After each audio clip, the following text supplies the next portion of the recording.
Ya, sebelumnya Panglima TNI Gatot Nurmantio dinilai memiliki potensi menjadi calon wakil presiden. Hal itu dikatakan Wakil Ketua Dewan Kehormatan Partai Golkar, Akbar Tanjung pada Rapimnas Partai Golkar lalu.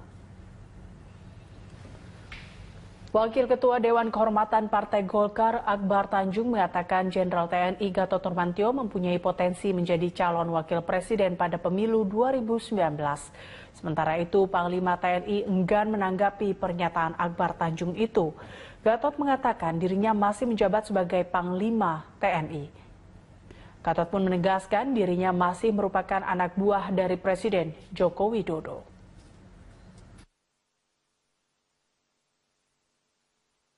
Pemirsa, Panglima TNI Jenderal Gatot Nurmantio membacakan sebuah puisi di hadapan peserta dan pimpinan Rapimnas Partai Golkar di Balikpapan, Kalimantan Timur kemarin. Pembacaan puisi oleh Panglima TNI itu dinilai mengkritik pemerintah. Puisi yang dibacakan Gatot Nurmantio berjudul "Tapi Bukan Kami" karya Denny J.A. Dengan maksud masih banyaknya ketidakadilan sosial, dalam puisi yang dibacakan, pesan ketidakadilan muncul dan banyak memicu sejumlah persepsi di masyarakat. Dalam puisinya, Gatot menjelaskan makna dari puisi yang ia bacakan merupakan potret tangisan masyarakat di suatu wilayah. Bangsa imigrasi penduduk, Pak. Dulu ada bangsa Indian, sekarang nggak ada Indian, hampir punah. Aborigin di Australia, sekarang aborigin hampir punah. Dan meneteskan air mata itu. Saya sedikit puisi yang menggelitik saya potong puisinya ini. Sungguh Jaka tak mengerti mengapa ia dipanggil ke sini.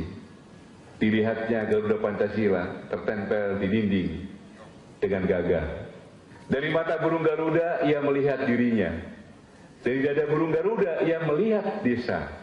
Dari kaki burung Garuda ia melihat kota. Dari kepala burung Garuda ia melihat Indonesia.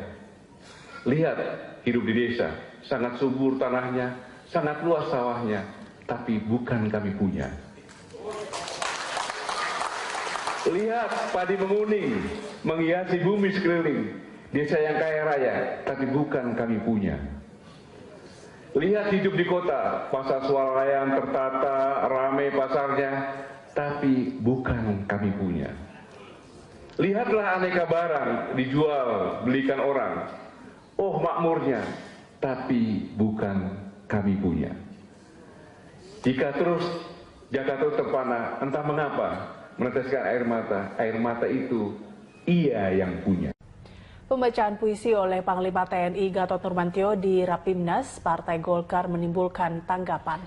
Ya, Ketua DPP PDI Perjuangan Andreas Parera menilai puisi itu salah alamat jika dimaksudkan untuk mengkritik pemerintahan saat ini. Ketua DPP PDI Perjuangan Andreas Parera menilai puisi yang dibacakan Panglima TNI merupakan kondisi bangsa yang sudah lama terjadi. Andreas juga menilai jika Panglima memahami, seharusnya puisi yang dibacakan harus jauh lebih berisi dan bermakna. Andreas juga menyebutkan pembacaan puisi Gatot jangan sampai salah alamat dan mengibaratkan sebuah peribahasa ibarat menepuk air di dulang terpecik muka sendiri. Dulu di daerah tersebut adalah... Ya, sebelumnya Panglima TNI Gatot Nurmantio dinilai memiliki potensi menjadi calon wakil presiden. Hal itu dikatakan Wakil Ketua Dewan Kehormatan Partai Golkar, Akbar Tanjung pada Rapimnas Partai Golkar lalu. Wakil Ketua Dewan Kehormatan Partai Golkar, Akbar Tanjung mengatakan Jenderal TNI Gatot Nurmantio mempunyai potensi menjadi calon wakil presiden pada pemilu 2019. Sementara itu, Panglima TNI enggan menanggapi pernyataan Akbar Tanjung itu. Gatot mengatakan dirinya masih menjabat sebagai Panglima TNI. Gatot pun menegaskan dirinya masih merupakan anak buah dari Presiden Joko Widodo.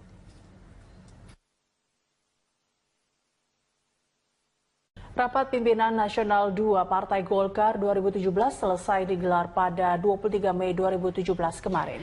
Ada 3 poin penting yang dihasilkan dalam Rapimnas 2 Golkar kali ini. Di antaranya Partai Golkar mendukung dan mempertahankan NKRI dalam ideologi Pancasila. Rapat Pimpinan Nasional 2 Partai Golkar 2017 selesai digelar pada 23 Mei 2017 kemarin di Balikpapan, Kalimantan Timur. Ada 3 poin penting yang dihasilkan dalam Rapimnas 2 Golkar kali ini. Poin-poin ini merupakan pernyataan politik partai yang akan dilakukan akselerasi untuk strategi Partai Golkar guna memasuki Pilkada dan Pilpres mendatang. 3 poin penting itu adalah Partai Golkar menjalankan dan mempertahankan NKRI dalam ideologi Pancasila yang saat ini menjadi masalah kebangsaan. Poin kedua adalah pelaksanaan program yang harus dilaksanakan untuk menghadapi Pilkada di tahun 2018 dan pemilu tahun 2019. Sementara poin ketiga adalah pembentukan Badan Pemenangan Pemilu kepada DPP Partai Golkar untuk melaksanakannya. Pada Rapimnas Partai Golkar 2 ini, Partai Golkar telah memutuskan untuk mengusung Joko Widodo menjadi presiden di pemilu 2019. Banyak disebut tokoh yang diusulkan menjadi wakil Partai Golkar menjadi cawapres mendampingi Joko Widodo. Namun Ketua Umum Partai Golkar, Setia Novanto, enggan berkomentar banyak. Setia Novanto menyerahkan keputusan kepada Presiden. Kalau masalah cawapres itu adalah semua kita percayakan kepada Presiden. Karena Presiden ini yang mengetahui bagaimana chemistry dan juga perasaan daripada wakil-wakilnya.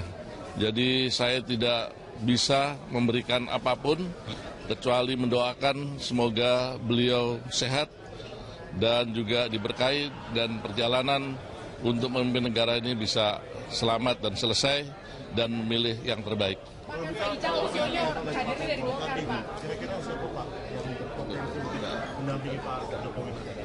Kita tidak membicarakan dan kita belum memikirkan segitu jauh. Jadi kita berpikir yang penting adalah calon presiden lebih dahulu. Pada Rapimnas 2 Golkar ini, Partai Golkar juga menargetkan untuk menang di atas 60% pada Pilkada serentak 2018 mendatang. Aditya Warman, Rangga Samudra, Berita 1 Kalimantan Timur. Rapat Pimpinan Nasional Partai Golkar yang berlangsung di Balikpapan, Kalimantan Timur membahas tentang elektabilitas partai. Selain itu, Rapimnas juga memutuskan untuk mengusung Presiden Joko Widodo menjadi calon presiden di Pilpres 2019 mendatang. Dan berikut kutipan wawancara Ketua Umum Partai Golkar, Setia Novanto, kepada korespondensi CNN Indonesia, Rifana Pretiwi. Yang menarik pada forum Rapimnas kali ini sekaligus ditegaskan bahwa Golkar akan sudah firm mengusung Presiden Joko Widodo pada pemilu Presiden 2019. Apakah bisa ditegaskan lagi Pak dan juga dijelaskan apakah memang mengusung Presiden Jokowi ini salah satu strategi untuk mengerek elektabilitas partai Pak? Saya bersyukur bahwa karena memang sejak saya diputuskan saya menjadi ketua umum partai itu sudah menjadi putusan bagi kita mendukung Pak Jokowi. Tentu kita juga melakukan survei bahwa sekarang elektabilitas Pak Jokowi ini adalah memang sudah mencapai 59% dibandingkan dengan calon-calon lain. Dan kesukaan setelah pengalaman kepada Presiden itu 97%. Jadi dengan dasar itu tentu Partai Golkar melihat bahwa layak betul-betul dari seluruh provinsi Indonesia adalah memang kita tetap mengusung Presiden Pak Jokowi. Selain memang program-program pemerintah Pak Jokowi dan JK ini mempunyai suatu keunggulan-unggulan untuk kepentingan rakyat. Dan tentu infrastruktur dijalankan dengan baik, pembangunan mengenai airport, pelabuhan, dan juga masalah pertumbuhan ekonomi kita bisa mencapai 5,4 yang sekarang direncanakan 6,1. Apalagi sekarang WTP, ini saya juga sangat apresiasi BPK sudah menentukan adalah WTP-nya selama 12 tahun ini bisa WTP tanpa disclaimer. Tapi ada beberapa yang memang seperti dengan Menteri Kelautan. Ini masih disclaimer, ini tentu tetap menjadi perhatian. Tapi secara keseluruhan, memang apa yang dilakukan Pak Jokowi ini sudah mengena di hati rakyat. Sehingga inilah yang menjadi kekuatan Partai Golkar, karena ini merupakan suara Golkar, suara rakyat. Dan tentu di DPD 1 seluruh Indonesia dan juga di tingkat kabupaten kota yang saya keliling. Dari 34 provinsi yang saya keliling dalam 8 bulan dengan 292 kabupaten kota yang saya keliling memang masih betul-betul mengendakin Pak Jokowi. Inilah yang mungkin membesarkan hati Partai Golkar tetap mendukung beliau. Nah, yang menarik Pak, untuk cawapresnya sendiri apakah mungkin dari kader internal atau mungkin akan dijaring juga tokoh-tokoh di luar sana seperti yang tadi malam sudah diungkapkan oleh Ketua Dewan Pembina Pak Abu Rizal Bakri? Apa yang disampaikan Pak Abu Rizal Bakri sebagai Ketua Pembina tentu saya berikan apresiasi.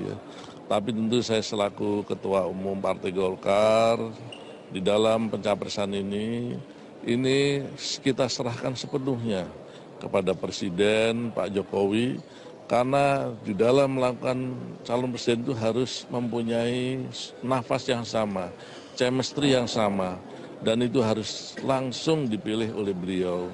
Jadi saya tidak berandai-andai, tetapi siapapun yang terbaik yang memang itu diusung oleh Presiden kita Pak Jokowi, kita akan lakukan.